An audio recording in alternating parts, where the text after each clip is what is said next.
I want you to listen to me very carefully, because what I'm about to say may challenge everything you believed about your struggles, your failures, and your mental state. There are two kinds of people in this world: those who go through life defeated, tired, complaining, surviving one day at a time, and those who stand tall in the face of adversity, smile when others break, rise when others quit, and win. The difference: it is not intelligence, it is not luck, it is not education. It is what I call a positive mental attitude. And let me be clear, this is not just thinking good thoughts. This is not surface-level optimism. This is not plastering a smile on your face when your soul is breaking. No, positive mental attitude is a spiritual power. It is the ability to see through the fog of difficulty and still act with faith, precision, and purpose. It is the only known antidote to failure, and it is the foundation of all lasting success.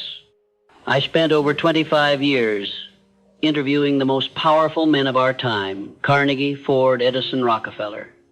Men who built empires not because life was easy, but because they developed this indestructible mindset. They did not fear failure. They invited it. They did not surrender to setbacks. They studied them. They did not collapse under pressure. They learned to transmute defeat into success. And so can you. But first, let me ask you something. What is controlling your mind today? Is it fear, doubt, self-pity, resentment? Or is it faith, purpose, gratitude, desire? Because the mind does not remain neutral. It is always under the influence of something. If you do not direct it, the world will. If you do not master it, the devil will. That is a truth I discovered when I finally confronted my greatest enemy, myself. Listen to me now. Your mental attitude is the only thing over which you have complete, unchallenged, and unchallengeable control. You can control it if you wish. That truth will either set you free or offend your excuses. Because what you believe, you become. What you think about, you attract. What you dwell on, you eventually live out. You say, but I've tried to stay positive and life keeps hitting me. Then I ask you, what is your definiteness of purpose? Because no man can develop a strong mental attitude without a goal so burning, so consuming, so magnificent that even failure trembles in its presence. Show me a man without a purpose, and I'll show you a man who drifts. And the drifter, my friend, is always in the devil's control. But show me a man who knows what he wants, who wakes up with fire in his belly and vision in his mind, and I'll show you a man who cannot be broken. To develop an unbreakable, positive mental attitude, you must first decide exactly what you want. Believe without wavering that you will achieve it. Act daily in harmony with that belief. No excuses, no waiting for motivation, no depending on outside circumstances. Let me say something most will never tell you. The world does not owe you encouragement. The universe does not pause to comfort your weakness, but it will always reward definiteness backed by faith. When a man decides that he will not quit, that he will not surrender to negative thinking, and that his mind is his, not his enemy's, then something magical happens. He begins to attract what he needs. People appear. Opportunities emerge. Strength he never knew he had begins to flood him. And failure? Failure begins to fear him. But this transformation only begins when you understand this next secret. Negative thoughts are not visitors, they are invaders. If you tolerate them, they will take over your home, your mind. If you entertain them, they will eat your purpose from the inside. And if you let them linger, they will convince you to quit on the very thing God placed you here to achieve. So you must do what I call cosmic housekeeping. Take inventory of what you think. Monitor your inner speech. And when you catch your mind drifting toward fear, doubt, worry, resentment, stop it like you would a criminal at your door. Replace it with gratitude, with faith, with the voice of power that says, I was not born to be broken. I was not created to be weak. I am made of the same substance that built mountains, that formed galaxies, that breathes through the lungs of champions. Now let me address the biggest lie that keeps people weak. I'm just not a positive person. Rubbish. You were not born positive or negative. You were conditioned. Your environment trained you. Your experiences shaped you. But nothing is set in stone unless you let it be. What has been learned can be unlearned. What has been programmed can be rewritten. The key is repetition. You become what you repeatedly do. You believe what you repeatedly say. And your attitude will reflect the dominant thoughts you entertain over time. So if you want to develop an unbreakable mental attitude, you must start with this. Control your input. Feed your mind daily with faith, courage, and truth. Speak power even when you feel pain. Read the words of greatness until they burn inside you. There is no shortcut. There is no hack. But there is a path. And it begins with one decision, that no matter what life throws at you, your attitude is yours. Not your enemies. Not your critics. Not your pasts. Yours. And that, my friend, is the beginning of power. If you want to develop an unbreakable positive mental attitude, then you must understand the power of autosuggestion. What is autosuggestion? It is the method by which your subconscious mind becomes the soil for either weeds or fruit. Whatever you repeatedly say to yourself, whether truth or lie, your mind accepts, absorbs, and ultimately believes. Your success is always preceded by a conversation. Not with someone else, but with yourself. Your inner dialogue is either an architect of greatness or a silent assassin of dreams. The man who rises daily and says, I will win, I will persist, I will not be denied, begins to shape his reality through the sheer momentum of mental faith. The man who wakes up and says, nothing ever works for me. I'm tired, I can't do this. That man dies before he even leaves his bed. Whatever the mind can conceive and believe, it can achieve. But belief must be forged daily through repetition. It is not enough to hope once. You must condition the mind like a muscle daily, intentionally, ruthlessly. Take 5 minutes each morning to speak life into your purpose, not passively, not softly, with fire, with strength, with clarity. Say, I am powerful beyond measure. My purpose burns stronger than my fear. I attract exactly what I need because I expect nothing less. You may not feel it at first. That's normal. The subconscious is not changed by feelings. It is changed by repetition with emotion. Say it again, and again, and again, until the voice of victory becomes louder than the voice of doubt. Now let's go deeper. An unbreakable attitude is also impossible without self-discipline. You cannot master your emotions if you cannot master your habits. You cannot hold a positive vibration if you are held captive by negative rituals. Discipline is the bridge between thought and reality. Without it, your good intentions are dreams, and your destiny is delayed. The men I studied, Carnegie, Hill, Edison, Schwab, they did not rise on talent alone. They rose because they governed themselves. They understood that the man who cannot control his thinking, his time, his appetites, is a slave in a world designed for kings. So I ask you, what do you tolerate that weakens your spirit? What distractions do you invite that delay your progress? What comforts do you cling to that rob your future? An unbreakable mental attitude is not born in comfort. It is born in discipline under pressure. It is forged when you say, I will read instead of scroll. I will rise instead of sleep. I will speak power instead of complaint. Because every time you choose discipline over impulse, your inner strength grows. And every time you surrender to ease, your potential dies a little more. Now let's talk about perhaps the most vital truth I discovered after years of studying success and failure.